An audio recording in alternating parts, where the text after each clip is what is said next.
જય જવાન જય કિસાન। આજે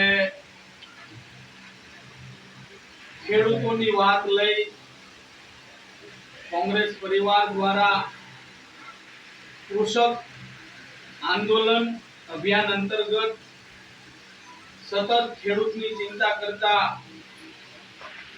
એવા કોંગ્રેસ પક્ષના આગેવાન આશા આંદોલનના કન્વીનર ભાઈ શ્રી ઇન્દ્રજીત રાજ્યગુરુ દ્વારા આખા ગુજરાતની અંદર સેવાળાના જે ખેડૂતની જે નાના મોટા પ્રશ્ન છે, આજ ખેડૂતનો દીકરો ખેતી કરવા તૈયાર નથી, ખેડૂત દેવાદાર બનતા જાય છે। એનો એક જ મતલબ છે ક્યાંક ને ક્યાંક ભ્રષ્ટ ભાજપ સરકાર દ્વારા આ તમામ ખેડૂતોનું શોષણ થાય છે। તો આ ખેડૂતો સદ્ધર કઈ રીતે બને, ખેડૂતોના પ્રશ્નને કોઈ તાકાતથી કઈ રીતે લડી શકાય, એના માટે એક કૃષક આંદોલન અભિયાનની શરૂઆત થઈ છે।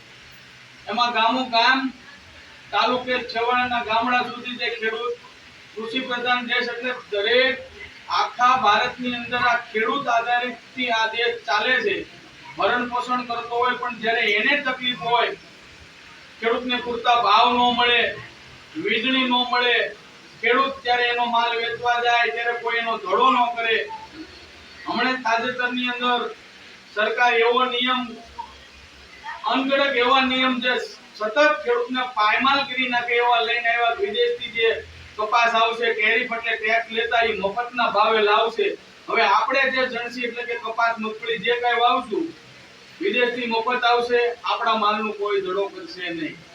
આવા સરકાર હંમેશા ખેડૂતને પાયમાલ કરવા ત્રણ કાળા કાયદા લાવ્યા, જે ખેડૂતને પાયમાલ કરવા, ખેડૂતને દેવાદાર બનાવવા। તો આની માટે ખેડૂતોને સદ્ધર બનાવવા, ખેડૂતોને પૂરી તાકાતથી ઉભા રાખવા અને ખેડૂતોને કઈ રીતે ખેડૂતો સાથે થયેલા અન્યાય સામે લડવું, તો કોંગ્રેસ પક્ષ પરિવાર દ્વારા જાગૃત કરવા આવ્યા છીએ કે આ અભિયાનની અંદર તમામ લોકો જોડાય અને ખેડૂતના ખેતર સુધી વાત આપણી પહોંચે, કે ખેડૂતોને જે મૂળભૂત એના અધિકાર છે, આપણે કઈ ભીખ તો માંગતા નથી। તમામ પ્રકારના નાનામાં નાનું બાકસ લ્યો ત્યાંથી માંડીને એરોપ્લેનની ટિકિટ સુધી ટેક્સ લે છે, પણ જ્યારે આપણને કાંઈ આપવાની વાત આવે ત્યારે 0% કોઈ પણ વસ્તુ આપવામાં આવતું નથી। તો ઘણા બધા આગેવાન વાત કરશે, પણ તમે બધા મિત્રો પણ ખેડૂતના ખેતરે જઈને એને સમજાવો કે આપણું કઈ પ્રકારે શોષણ થાય છે।